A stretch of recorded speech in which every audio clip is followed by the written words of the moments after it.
You're listening to Excellence Above Talent, a podcast where we have the hard conversations about the lives of men and what leads us to achieve greatness and suffer defeat.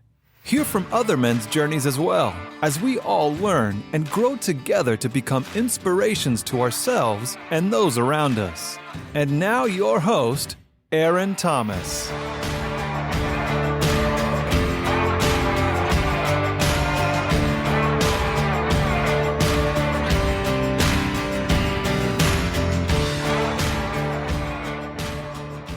What's up, my beautiful people? Aaron Thomas with Excellence Above Talent, here with Pastor Branden. He is the youth pastor at Hope Alive Church. Like I said, with Pastor Cliff and Pastor Andy, Hope Alive Church is doing great things for this community. They're a church after God's own heart. They're trying to find ways and figure out ways to bring people to God. This is an awesome church, awesome people that are trying to make a difference in the community. And it's a privilege and a pleasure of having him on the podcast. This is first one-on-one. One-on-one, yes. Yeah, first one-on-one. Because we did one with Pastor Andy once. Yeah, got you. So, again, we're talking about the state of manhood during this series. The topics with questions will be identity and purpose, emotions and mental health, relationships and brotherhood, fatherhood and legacy, and then masculinity and society. So we'll just jump off into the first question.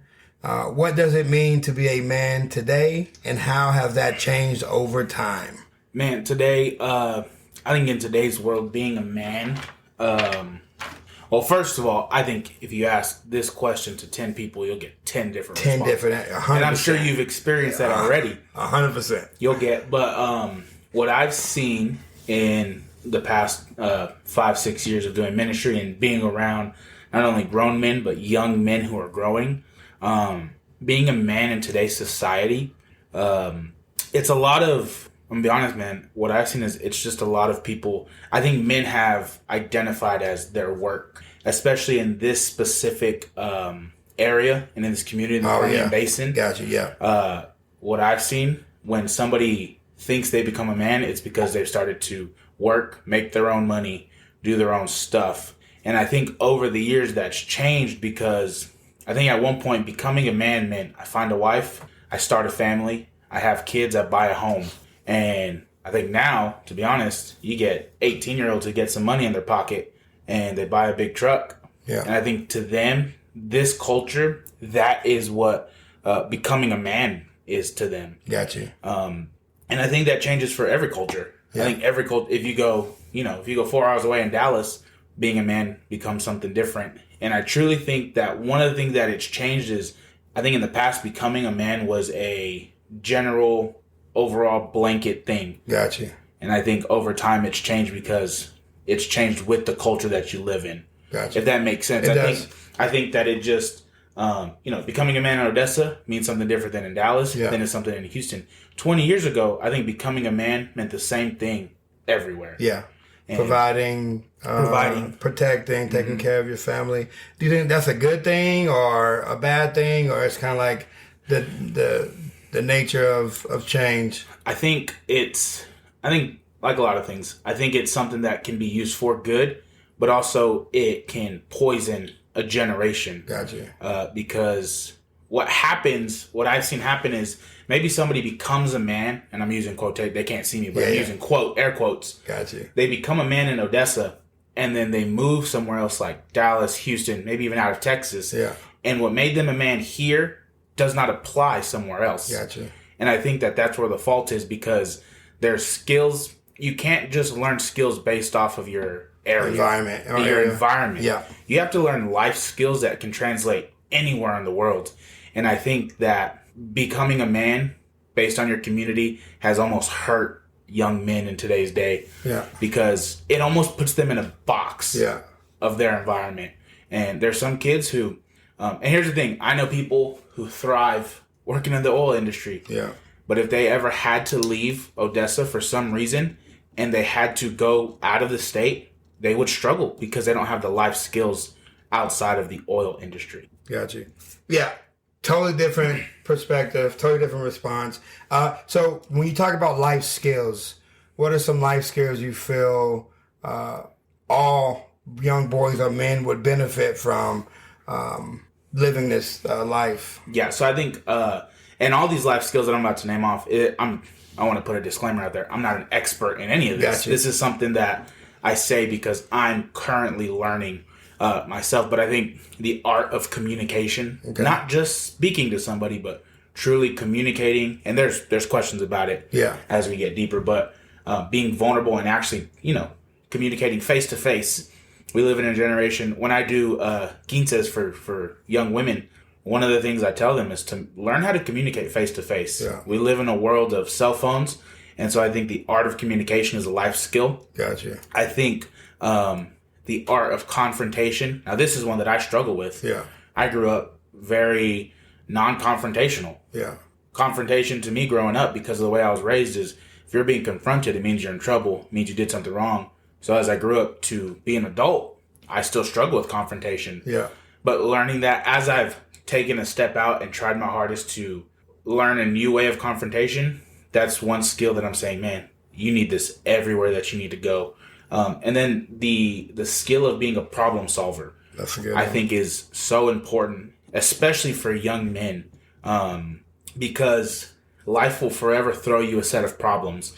And if you don't learn how to become a problem solver, in every profession that I've done, in construction and digital marketing and graphic design and everything that I've done, I've had to train myself not to say I'm giving them a service. I've trained myself to say I'm giving them a solution to a problem. Because if you're just service-based, if everything you do is service-based, you will expect some form of payment. Gotcha. If you do everything based off of I'm trying to solve a problem, the payment to your mind is a solution to the problem. Gotcha. If that makes sense. That does. So when you talk about confrontation, that was one of the things I also struggled with until I realized we are in confrontation daily. Oh, yeah. If it's not with ourselves, it's with brothers, sisters, mom, dad. It's at school. It's at work. It's with teachers.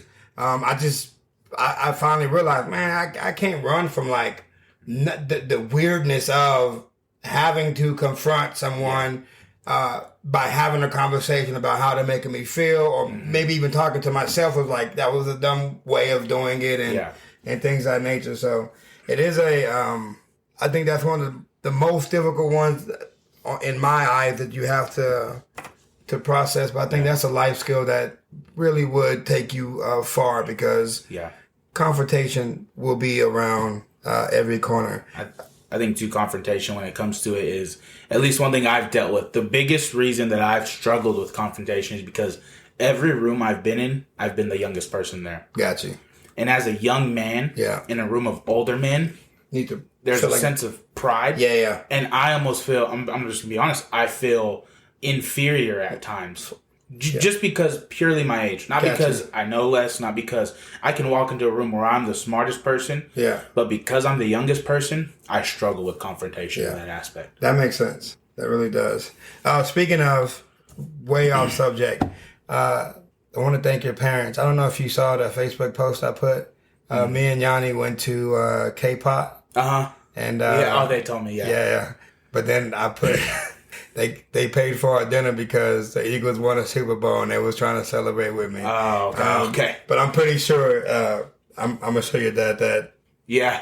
But I'm pretty sure he's not gonna like the Eagles part of it. But all right. So how can men find purpose beyond society's focus on status and wealth? Man, when I was reviewing these questions, I almost, for a lot of these, I tried to put myself in the situation. I tried to say, how did I find?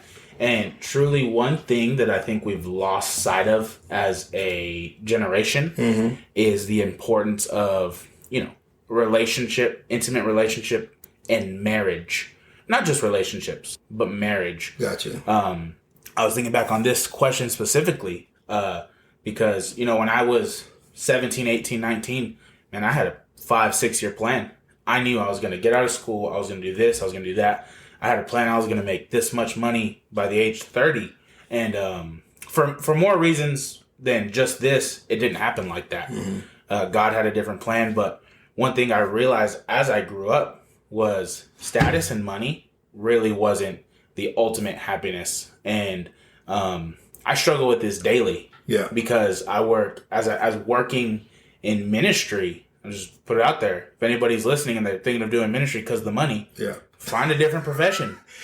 Same for teaching. Yeah, you don't do ministry for the money. You don't. And I struggle daily because, especially us having our daughter, she's about to turn 1. Us having her, I had this masculine sense to let my wife stay home and be a mom. Mm-hmm.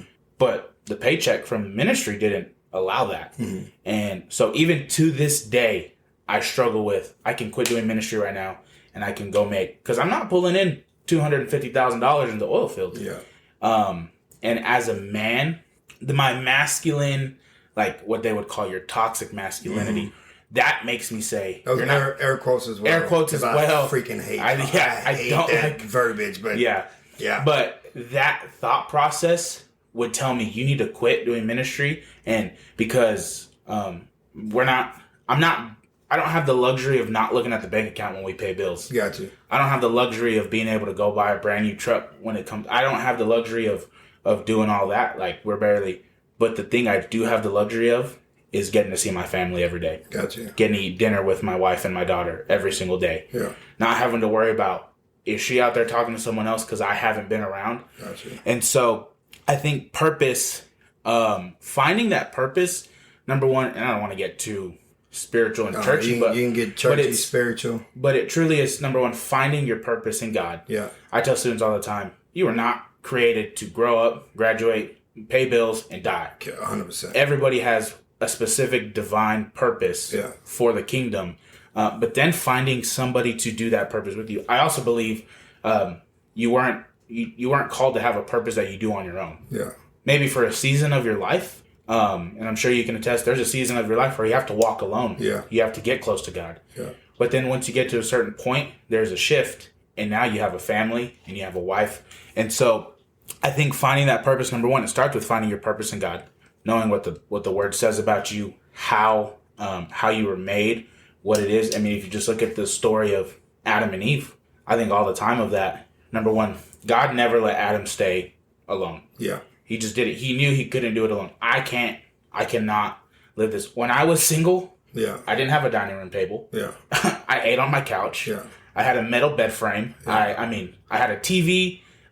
That's it. That was my bed. If we have a beanbag in my office, and that's what that's what I stayed on. And you know what? It worked for that season of my life. Definitely did. Yeah. But when I found my wife, I walked in one day and I had dressers. Yeah. I had a dining room table. And it was nice and neat. I had decorations. Yeah. I had never had decorations in my life.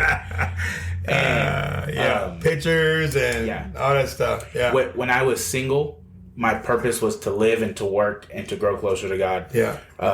And to my apartment was just a place to sleep. Gotcha. When I was married, my purpose was to have a home that I get to go home to every day and look forward to being there. Now before I met my wife, I was doing something every day. Yeah. Not even bad things. I was at the church. I was with friends. I was working out. I was working. Now I'm a homebody. Yeah. Because we've cultivated a home and I've shifted my identity in what I make, what I own, like materialistic things. I've shifted it from that to I have a happy marriage. Yeah. I have a healthy daughter. I have a home. It's not the biggest home. Yeah. But I have one. Yeah. And so I think that's when it comes to purpose, it comes in finding. Now, don't hear what I'm not saying. Don't just go marry the first person you see. Please don't. Like you need to go through processes and date and make sure that they have good morals and stuff. But I think we've lost the art of finding love and finding a wife, a true wife. So ask Pastor Angie this question. The phrase "happy wife, happy life." How do you feel about that phrase? So, I mean, now I'm very new. Pastor Andy's been married for almost 20 years. Yeah. And I'm barely a couple years in. Got you. So honestly, in the beginning, that was my thing: happy wife, happy life. Yeah. But I really, very quickly found out sometimes making her happy makes me unhappy. Gotcha. And that's where some of these life skills and the communication, the confrontation, because at some point, I'm just going to be honest, the best way to keep the peace is to have an uncomfortable conversation. 100%. This past weekend, we attended a marriage conference, and one of the days really provoked a lot of emotional conversation. And I'll tell you one thing, neither of us were happy having that conversation, but we were closer when the conversation ended. Gotcha. And I've had conversations with her where I make her happy, but deep down inside, I start to almost resent her. Gotcha. And then it puts you in a position, happy wife, happy life puts you in a position where you start to resent somebody because they're not listening to something you're not saying. And I'd have all these feelings and say, man, in my head, I would say, man, I feel like this. I feel unheard. I feel unseen. I feel unloved. Yeah. And then I'd be mad at her because I think to myself, she doesn't see me. She doesn't hear me. She doesn't love me. When in reality, I never told her how I felt. Yeah. And so I think there is some truth to happy wife, happy life. Yeah. But I think there's not a fun rhyming way to say it, but I think having uncomfortable conversations cultivates the happiest times of your life. Gotcha. So that's me personally. I hate the phrase. Yeah. Because as a man, if you're the leader of the household and you're not happy, there's no one in the household that's going to be happy. And so you're kind of skipping over the guy and going straight to the woman that's like, make her happy. Yeah. And the guys suffer from that because making her happy, sometimes you lose yourself in that process. And Pastor Andy said something about you have to be selfish. And I mean, I think that there's some truth to it. Yeah, I can't fill anybody's cup if I'm running on empty. Yeah. And so the phrase, has been passed down, and I was a believer of it until I realized like I am miserable. Yeah. Trying to cultivate and create happiness within her, and that's not even a job I can't make anyone happy. No, that's a her deal, not a me deal. I can just show up and kind of do the best that I can, while I'm alive and well. So 100%. So how does vulnerability fit into true masculinity? So I've learned that vulnerability fits in because truly it's easy to act tough. Oh yeah. When I tell you before I met my wife and I was hanging out with my friends, and everybody has their little party phase. Yeah. We'd go out and we'd have dinner and we'd have a couple drinks. The easiest part was to act tough, and when I tell you, I'd walk around and be like, I wish somebody would. Yeah. Like I don't know, like I got to a point where it's a man thing. I wish somebody would look at me or step on my shoes. I wish they'd bump into me and not say sorry. Like I promise, something's gonna happen. Yes. Those things were easy. Yeah. One of the hardest things that I've ever done was me and my wife were having a conversation, and we were having an argument. Truly, right when the baby was born, and it was a pretty heated argument. But some backstory: I've always grown up, and I was going to talk about this too at some point. I've always grown up like my wife is my number one, outside of my children. Yeah. I love my children, but I love my wife more. 100%. And I told her that. She came from a household where that wasn't the case, where her mom put her kids before her husband. And so at one point I had to literally break, and I was crying, like breaking down crying because she made it known to me. And it wasn't out of ill intention. Yeah. She just told me she's learning and she's not wired like that right now. And it's just, sometimes we can't get mad at people for what they know and how they were raised. Like, there has to be a level of grace and understanding when it comes to that. So and I told her, I said, I understand that, and I was thankful that she's even making the effort, and she's come such a long way since then in 8 short months. But my first instinct was to get mad, to get angry, and to yell, because I think as men it's like a cop out. Yeah, that's what men are. First thing we do, be tough. But she saw me the most. And she saw what I was saying the most when I broke down and started crying about it. Yeah. And I had to be open. I had to tell her that, like, I've never said something, but I told her, I said, that breaks my heart. And I'm in tears saying it breaks my heart to feel like I'm unloved the way I love you.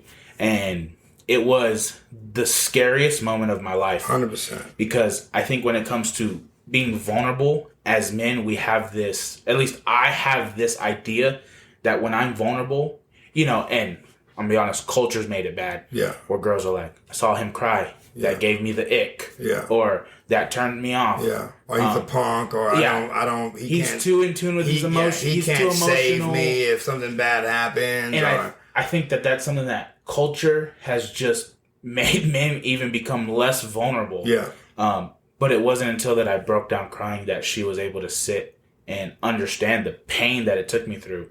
I think as a man, if you want to be heard, you have to be vulnerable. No one hears you while you're screaming. Nobody will ever hear you when you're screaming. Yeah. When I think of it, when the baby was first born, even now, and she gets into her like really heavily crying, like she's really, and she needs her pacifier. I don't care what I do. If she's screaming at the top of her lungs and I try to put her pacifier in, she's pushing my hands away and screaming even more. It's the second that I let her calm down and let her be seen that she's crying, then I can comfort her. Yeah. And I don't think as people we've grown out of that. Gotcha. I think we've gotten older. We've learned how to talk. Gotcha. But when you're at the height of your anger, your sadness, and you're screaming and you're yelling, they could say everything right and you still won't hear. And I think that's why men at times, they get to a point where they feel unseen and unloved. And I'm not saying by any means that it's their fault. Yeah. But what I am saying is we have to make intentional effort to be vulnerable. And now if you're vulnerable and you still feel unseen and unloved, it's a whole different conversation. That's a whole different conversation. But if you can't even take the first step to be vulnerable, then I almost have a feeling that you shouldn't be complaining that you're unheard. Yeah. And so it's hard to say, but it's something that. But it's real, man. So I'm a big believer in you are the creator of your atmosphere. Yeah. So in your home, at work, at school, at church, wherever you're at, you are the creator of your atmosphere. Yeah. And you cannot change the atmosphere, around you, but you can control the atmosphere that you have, that you come into. Yeah. You can control your house atmosphere and things of that nature. And I think it's super important when you said if you're screaming and then everyone else is starting to panic, or starting to feel some type of way, and then when you come down and everyone else is still on high alert, you can't get upset, angry, or mad because it was the atmosphere that you created that then started this downward spiral that you now have to do some work, a lot more work to try to fix than just to like blow off and be like, well, they'll get over it when they get over it. So things like that, they're simple to hear and simple to understand, but they're hard to do. 100%. And I think we've mixed up the terms simple and easy. Gotcha. Things can be simple. That doesn't make them easy. For sure. So trying to learn who you are is a simple thing to do, but it is one of the hardest things to do at the same time. Yes. Because you have books and you have videos and you have people, and it's like, well, this go within. Yeah. But then I go within, I'm like, I don't like none of this shit I'm seeing in here. Like this dude is messed up. Yeah. He is a monster. He's thinking about crazy things. Like, I don't want to go within. So then I jump back out. I'm like, no, I'm good. But it's simple as going within and having a conversation. But that conversation is very difficult. Very difficult. All right, so switching gears, we'll go into emotions and mental health. Why is emotional intelligence often left out of the conversation about manhood? I think it kind of goes back to what we were talking about and just the culture of being a man. Gotcha. And honestly, this is one of the things. It's why I said that changing, like the definition of being a man changing, isn't necessarily always bad, because I think since the beginning of time, being a man had nothing to do with intelligence. No, it had all to do with work ethic. Yeah, it had to do with providing. Yeah, and it had to do with. I grew up in a family where. Sort of like the happy wife, happy life thing where I was told, as long as everybody else in the house is okay, it doesn't matter. Got you. That I would get told, you do everything you can to make everybody else happy. Got you. You do everything else to make everybody else feel loved and comforted and supported and assured. But I never had a conversation that said, evaluate how you feel. Got you. Include yourself in that. Yeah. And I think you kind of hit the nail right on the head that if you're the leader of your household, and you're emotionally unintelligent, your whole household will just be emotionally unintelligent. Yeah. And so I think it's left out, number one, because they think you just need to provide and be a man and suck it up. Yeah. I also think it's left out because I think a lot of men don't understand it. And as men, I think we're wired to only do things and pursue things that we understand. Yeah. Or we're wired to do things that doesn't make us seem weak. Yeah. So emotionally intelligent, weak. I'm doing the opposite, which it clashes and makes it a lot harder. I've never grown up. I mean, and here recently it's gotten better just in the world, but I've never grown up. I only ever saw fathers as not just my father, but other people's fathers. Yeah. Upset. Yeah. And happy. Yeah. Mad and happy. That's it. And crying on occasions whenever they, crying on occasion when somebody passes away, or they get something upset. Yeah. You're either frustrated and mad, or you're happy. Yeah. Nothing else. And then what happens is I only ever saw mothers as emotionally stressed out and happy. Yeah. Like none of it ever. Like I didn't even know all the emotions you could feel. Yeah. Because I thought as a man it was either you're happy or you're mad. Yeah. Not sad, not depressed, not anxious, not none of that. Happy and sad. And I think what happens is there's a generation growing up older than me and even older than you that they're realizing mental health issues are real. Yeah. And they're realizing you can run from it all you want, but one day it's gonna catch up to you, and there's no hiding. Yeah. And so I think it's left out purely out of fear. To be 100% honest, I think they're just scared to talk about it. Yeah. And it's almost like that's tomorrow's issue. It's almost my dad told me this analogy once, and he said that it was really about situations and being upset, but it's the same thing here where there's a rug on the floor and you're sweeping up, and you're sweeping and you start brushing stuff under the rug. Well, at first it's not that big of a deal. In the beginning stages of your manhood, maybe emotional intelligence isn't, you're still man, you're not fully developed. Trying to figure it out. Young men are normally just pretty happy. Yeah. But over time, you just brush that off and brush it off. Before you know it, there's a pile of dust under this rug. Yeah. And before you know it, now it's a tripping hazard. Yeah. And one day you're going to fall, and you're going to be on the floor, and you're going to say, how did this even happen? Yeah. And it's because 10 years ago, your father or your grandfather or your uncle, they didn't even bother. And now there's generations worth of emotions weighing on you. Yeah, and, for sure. And I think it's unfair for a generation now to be responsible for the past generation's emotional irresponsibility. Gotcha. I think that's wrong. Yeah. And so I think it's super important when you're talking about understanding how to find love and the importance of it. If you're an emotional intelligent guy and you open up to the wrong person, that could also do damage as well. 100%. Because if I'm opening and I'm telling you like, hey, this is my feeling, this is what I need, this is what I want, and you change the narrative and it becomes about you and about your feelings and what I'm not doing for you, that definitely will just kill the point of like, what's the point of me opening up to her when she's not gonna understand or try to understand? So then I'm just gonna be quiet and just do, go back to like the mindless, provide, protect, keep my mouth shut, don't say anything, which is also dangerous as well. I think we fall into the trap, especially in this environment, the West Texas environment. Yeah. Where, and this is a manhood podcast, and I'm not gonna speak on womanhood and stuff, but there's people out there and there's women out there who they marry for the money, and they don't want someone who's emotionally intelligent. They don't want someone who's even present. They want someone to fund their wallets. They want someone to fund their shopping. And I had a conversation with somebody who literally just went through that. Yeah. And that right there, that's not love. Yeah. I don't care what they say. That is the opposite of love. Facts. So what are the biggest mental health struggles men face? And I would also ask, what are the biggest mental health struggles you face? And then why are they often overlooked? I think one of the biggest ones that people don't realize is that men struggle with anxiety a ton. Oh, yeah. And that's even me personally. Yeah.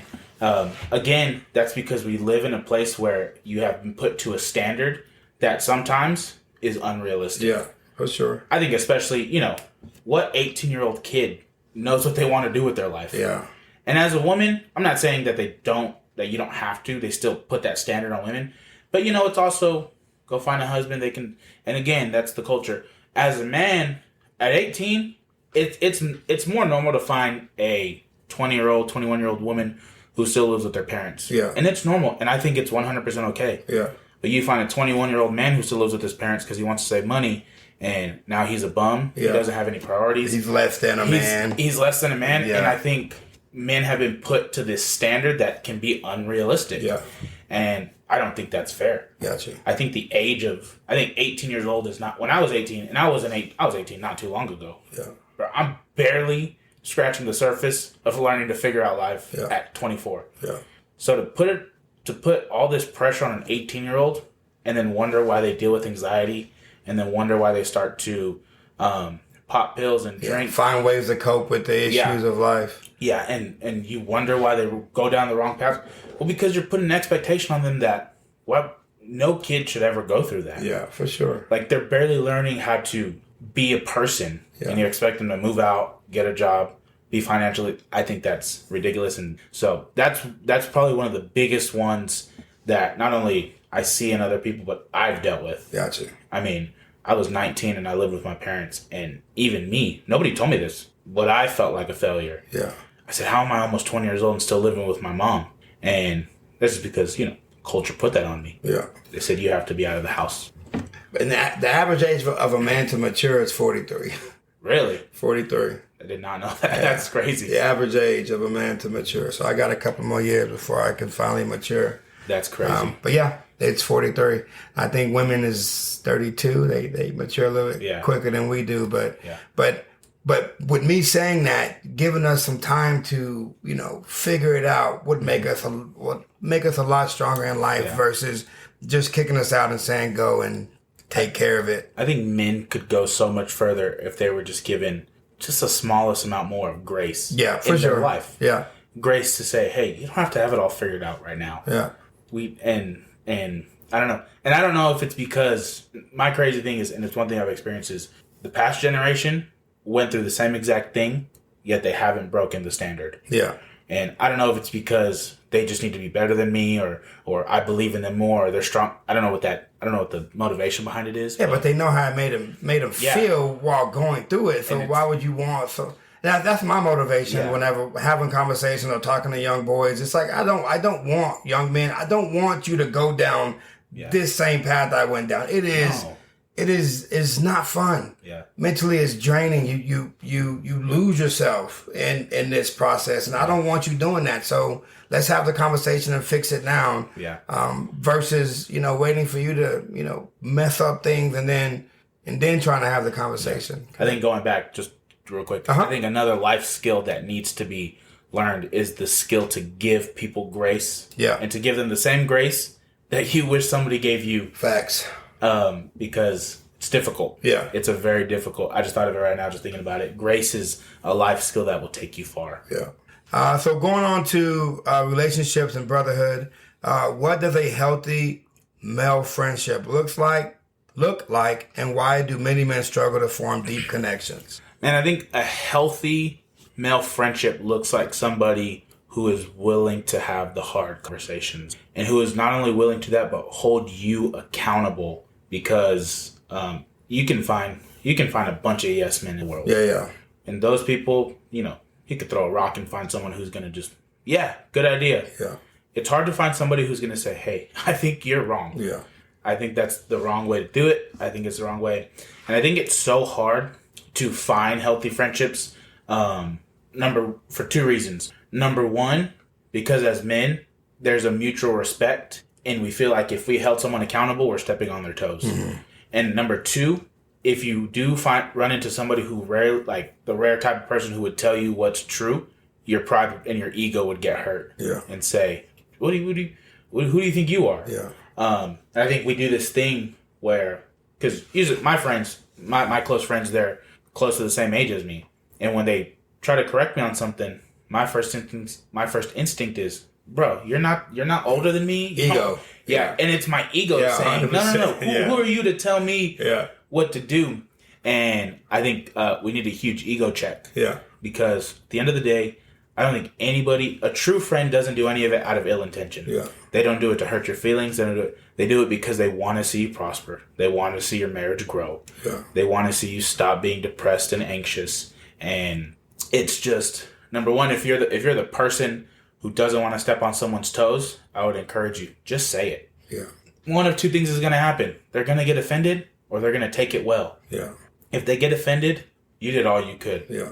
I tell people all the time, as long as you do your part, if you apologize, if you tell them the truth, if you hold them, if you do your part and they still get offended, it's not your fault. Yeah, that's definitely on them. That's a personal thing that they need to deal with. But two, I would say, it's a simple one, but it's hard. Lay your ego down. Yeah. You don't know everything. You don't. And I think it's funny because I've realized the younger men are, the more they feel like they know everything. Yeah. And the older I've gotten, I've been like, can somebody please tell me how somebody? What am I supposed to do? Please help me. And I think it's the more knowledge you gain, because it's terrifying when you start to understand knowledge and you realize I don't know anything. Yep. I'm just barely scratching the surface of what I think I know because your eyes are open to it. All the craziness. Having a child.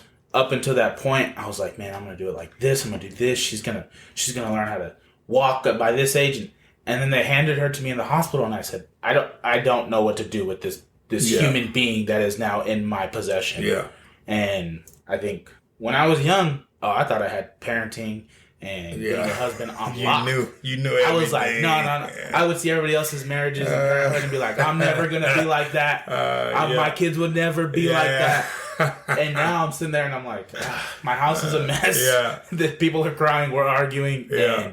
And but honestly, I think it's one of those things my mom told me all the time when I was growing up. You need to either listen to the wise counsel that God puts in your life, or God's going to humble you himself. And she always told me, you don't want the second. You don't want the second one. Because God will do it to a place where you will break. Yeah. He won't let you fail. Yeah. But he'll break you down pretty well. He'll break you down pretty well. To let you know you cannot do it on your own. Yeah. So it's crazy that we sometimes think we can. So how can men balance strength and leadership with equality in a relationship? So strength and leadership, I think the better of a leader you are, the more willing your wife would be to follow. Yeah. And so I think that looks like being strong really what it is what I've learned is when you make a decision, instead of asking yourself, how is this going to go? Like I would compare it to what the word says about this decision. Me and my wife talk about as parents for the first 5 months. If you haven't known, parenting has changed me a lot because this is everything where I get all the information. For the first 4 or 5 months, every decision I asked myself was this what my parents did? Because instinctively I wanted to do the opposite. Yeah. But the opposite of how I grew up doesn't make it right. Yeah. It just makes it my way. Gotcha. And so to lead and to have strength is to, number one, sometimes there's things that I didn't like when my parents did it. Sometimes it takes some strength to say, you know what, they were right. Yeah. And to say, what does the Bible say about this situation? What does the Bible say about confrontation? What does it say about marriage? What does it say about parenting? What does it say about running a household? And so I think the balance between being strong and having leadership and the equality to it is also to make sure that you're serving your wife. Gotcha. I agree with Pastor Andy that you should be selfish in a way. Yeah. But also, some decisions you make should be for the better of the household. 100%. And there's some decisions that I've had to make for the marriage conference. When we went, that was the first time we ever left the baby alone with somebody else. Yeah. But one day I came home and I said, we're gonna go to the marriage conference. I didn't ask the question. I said, we're gonna go to the. I said it out of love. Said it nice. I wasn't like, boom, we're going here. Yeah, you ain't got no choice. I came home and I said, hey, we're gonna go to the marriage conference. I said, we have enough time, let's make a plan. And so, number one, I think if you walk in confidence, yeah, I've learned having confidence changes everything in your life. Yeah. So if you lead with confidence and the best way to have confidence is to know what the word says, to know the right thing, then I'll be honest, this may be controversial. In a marriage, there isn't equality. Yeah. You guys aren't equal. Yeah. You're not. Yeah. You lead, she submits. Yeah. But in the same way, you serve the church. Jesus was the head of the church. Yeah. But he still served. Yeah. And so there's going to be times where you're going to make a decision that seems unfair to everybody else. But leadership says, I know you're upset about it right now. I know you don't like the idea of it. Yeah. But we're still going to do this. I trust me. I think trust goes into it too. Yeah. If your wife trusts you and she loves you like she says she does, she'll be able to say, okay, may not be happy. Yeah. May not like the decision. May have done it a different way. And so I think maybe it's controversial to this question, but I don't think there is equality in relationships, especially in marriage. Yeah. I think there is a leader and there is somebody who holds the leader's arms up. Gotcha. They're not just my wife's not my follower. Yeah. She helps me. Yeah. And so it's almost like at the church we have leads of departments and co-leads. Yeah. The co-lead isn't leader junior. Yeah. The co-lead supports the leader's vision. Yeah. The leader's decisions, and I think that's the same for relationships. Got you. And that makes a lot of sense as well. All right, so fatherhood. We know you are a new father. Yes, so sir. What makes a great father, and how can men heal from their own past to be better parents?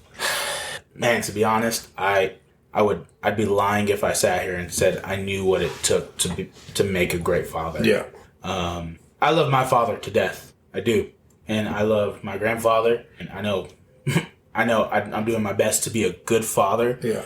But I don't 100% know what it takes to make a great father. What I'm doing is I'm doing my best to be a father that listens, that is stern and strong, but also emotionally intelligent. A father who can discipline their child and love them in an effective way. And so I could sit here, and I'm just going to be straight up. I can sit here and give you all the attributes of what I think is a great father. Yeah. But I can't tell you out of experience. I'm not an expert. Gotcha. I'm not an expert in fatherhood. I'm not an expert in, I've been in it for less than a year. Yeah. And so, but when it comes to healing from their past, I think it's what I said. Number one is to acknowledge that you went through something. Growing up, we weren't poor. We weren't rich. We were about middle class. We weren't poor. If I wanted something, most of the time I got it. Yeah. My parents made me work for a lot of my stuff, but they showed me a good work ethic. We weren't poor. There wasn't physical abuse in my home that I saw. My parents argued in front of us quite a bit, but there was nothing physical. My mom wasn't getting beaten every day. Yeah. We came from somebody from the outside looking into my home, they would say, they have a pretty good life. Yeah. And honestly, I thought that. But there was a point in time where I saw attributes and I said, you know what? There actually was some different stuff going on in my home that hurt me. Yeah. There was some emotional stuff. There was some different traumas. There was ways that they did it wrong. And nothing against them. They did the best they could with what they had. I was their firstborn. Yeah. You know, when you make a pancake, the first one always comes out a little bit weird. It's a little bit, it still tastes good, but it doesn't look the best. The first boy gets the short end of that stick for sure. Yeah, and so I never hold that against them. Yeah, yeah. I never resent them for that. Yeah. But there was a point in time where I had to acknowledge that. And that was the first step in healing from my past. Because if I would have never acknowledged the issues I came from, then I would just pass that on to my own marriage and my own parenting. So we'll do one more. Okay. I'm kind of curious about this one. We'll do two more. Okay. Pastor Andy took it to a different level, so I want to see where you would take it. Okay. How have feminism and gender equality reshaped what's expected of men? I think it's kind of to what I talked about earlier about relationships, and it's controversial to say. Yeah, 100%. I think that they have restructured the way that the Bible deems marriage and life and household, because at the end of the day, and if somebody gets mad at this, they can read the Bible and they can talk to God. But God made man first, and so God made man first. Now, although some people may think first means better, first also means you hold a heavier load.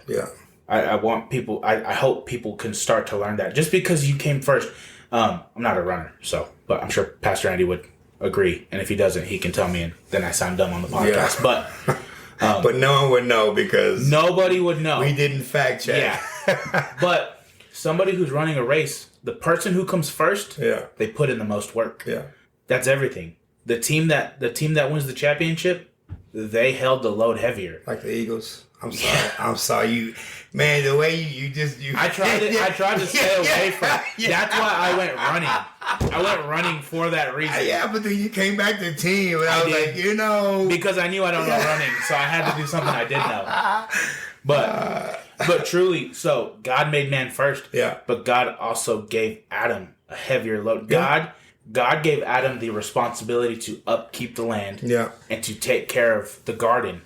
Eve was called to help him. Yeah. And so when you put equality in the mix, we're equals. Girls can do more than guys. Same thing as guys. Yeah, girls can do the same thing as guys. At that point, you're mixing everything. You're mixing up God's plan. Yeah. And again, I do think that there's a way that women can be served and still be led. Yeah. And I think that's another thing. I think feminism has been, and equality has been this thing where we're oppressed. Yeah. No. And again, another controversial part of that is the man's fault. Yeah. Because as men, you tell the man, it's your job to lead and provide. Yeah. Well, now the man thinks he's up here. Superior above. And everybody, no. We're like this. Nobody can see. I don't know why I keep doing things. Yeah. There's no video here. But you're very close to equal, but you're not equal. Yeah. And because there's a hierarchy. There's 100%. So Jesus, we're made in the image of Christ, and we're serving and submitting to Him, and we're not on the same equal level. Yeah. And He created us first, and He said, "Go out there and be fruitful and multiply." And so He made women, and then we're not. So I get what you're saying. And it's messed up it's reshaped what's expected of men. For sure. Is because you're trying to put God's creation that was called to lead into submitting. Got you. And it's the same thing in nature. If you find the leader of the pack and you try to get them to submit, they're not just going to submit. Yeah. They're going to fight back. Yeah. You have to make it. You have to if a wolf pack and somebody else wants to be leader, they want to be alpha. Yeah. Well, they have to challenge who's there right now. And I think there's this thing where women want to be superior, and I'm all for. I think there's some of the strongest people in my life are women. 100%. My mom is one of the strongest women I've ever met in my life. So I'm not trying to discredit women. But there is a push to make women stronger than, like, if you watch movies and TV shows and cartoons and I get it to an extent, but it's like women can be strong. Men can be strong. Yeah. We both can be strong. You don't have to try to make someone be so weak and push them back and then build someone up to where, like, that's the standard, because it's not. I do think too. I think men can't do it without women. Yeah. Women can't do it without men. Yeah, 100%. I think a strong man is still weaker than a man and a woman together. 100%. And a strong woman is still weaker than a man, because that's how God created it. When God sent Adam and Eve out, there was a divine plan that He sent them out. When they got banished after they ate the apple and all that stuff, and He sent them out. That's a whole nother story. But I mean, I get it. But then you have to. Well, I can get men in that one too.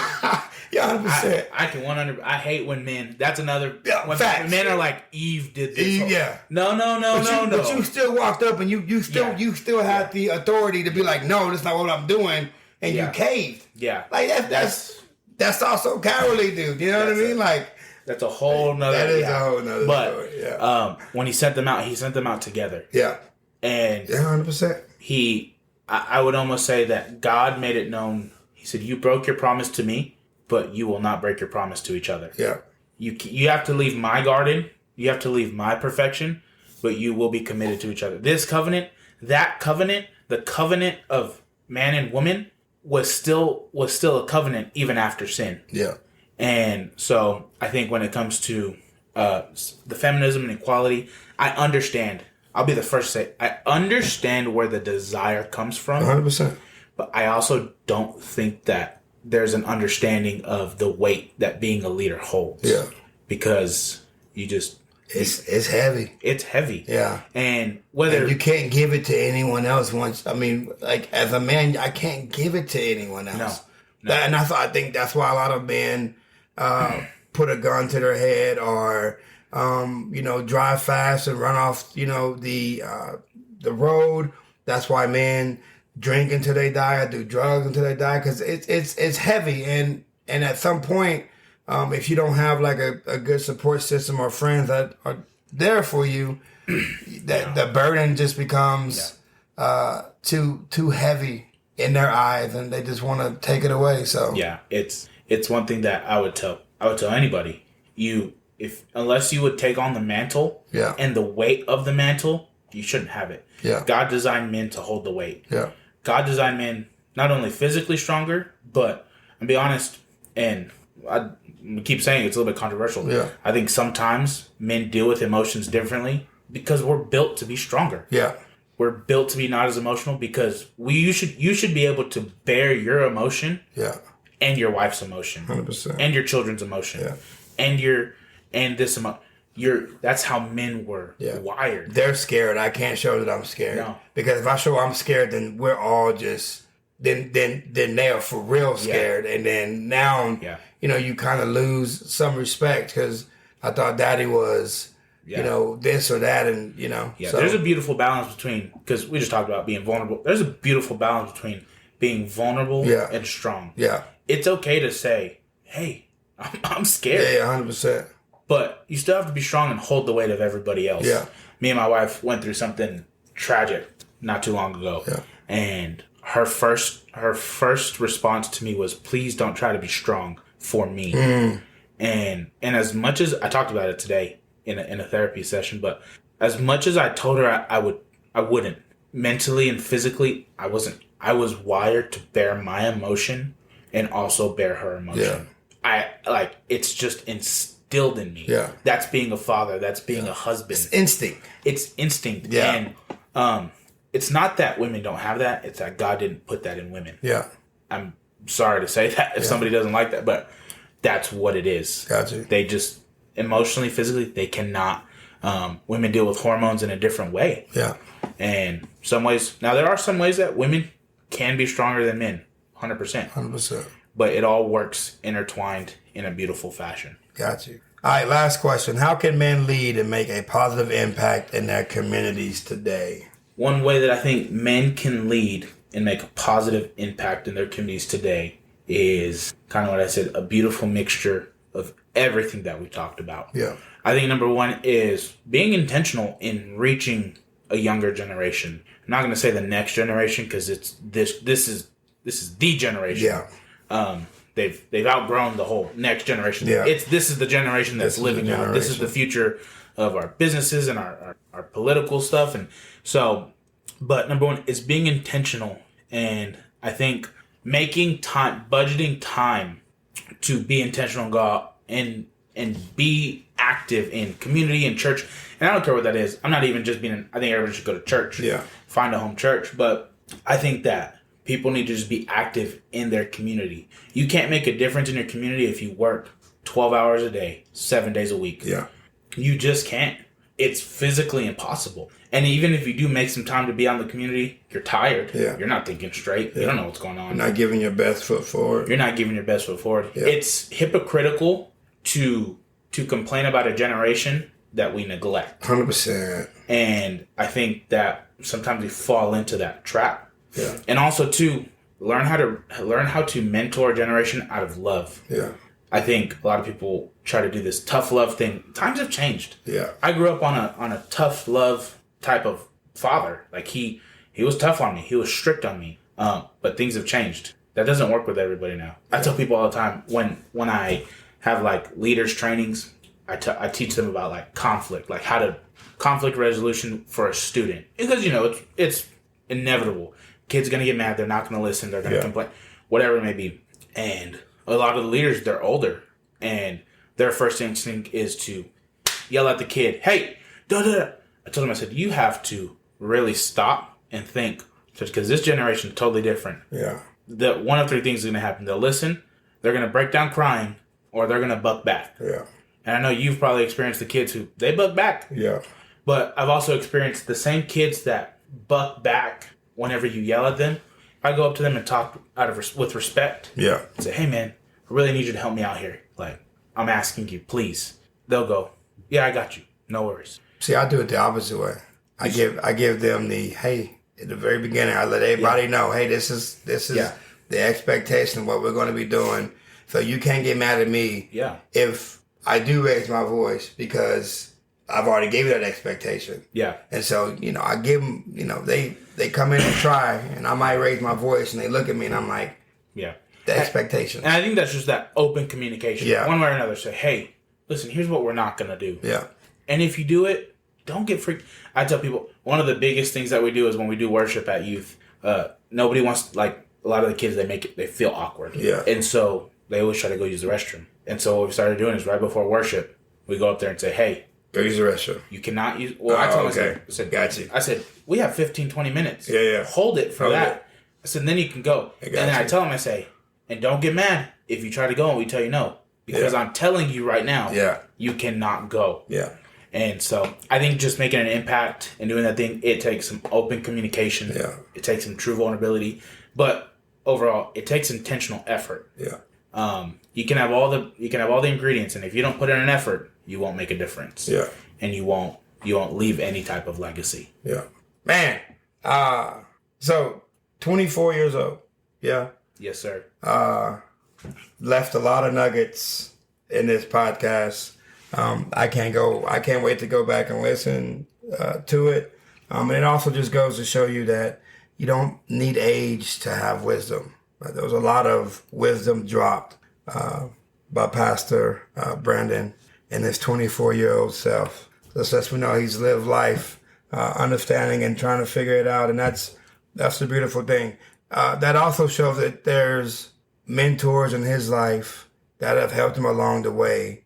And to be 24 and to speak the way you have spoken just lets me know the importance of, leaving an impact and having, good men in your life that can help show you and lead you down a different path than most 24-year-olds. Because I can tell you right now, most 24-year-olds aren't in a mind space of thinking the way you're thinking. Yeah. And that's a beautiful thing. I would be a huge advocate for, obviously I'm an advocate for youth ministry, but I'm a huge advocate for father figures outside of your own family. Yeah. I grew up with a father. Yeah. My father taught me a lot of things, but if it wasn't for people like Pastor Cliff, I have an old youth pastor who lives in Michigan, Pastor Trent Harold. There's a pastor here in Midland, Pastor Carlos Rodriguez. Those are men who, every single one of them at one point in my time had a huge influence on my life. Yeah. And it was men. Yeah. I've had a lot of women who influenced my life. Yeah. But I remember everything from the men. Yeah. And so I would agree and I'd echo that.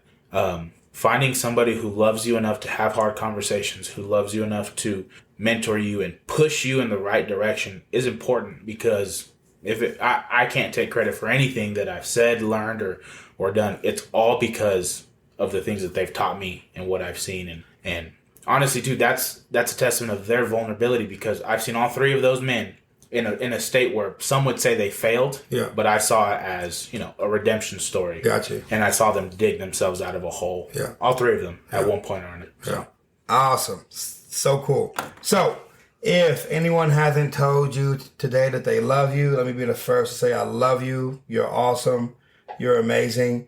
You deserve the best that this world has to offer. Do not give up. Do not quit. The world does not get easier, but you get stronger. Bye-bye. Oh, and have a good week. Thank you for listening. Be sure to subscribe to the podcast so you never miss an episode. And for daily motivational and up-to-date content, follow us on Facebook and Instagram at Excellence Above Talent. And remember, keep moving forward, never give up, and you are never alone in this battle. We'll see you next time.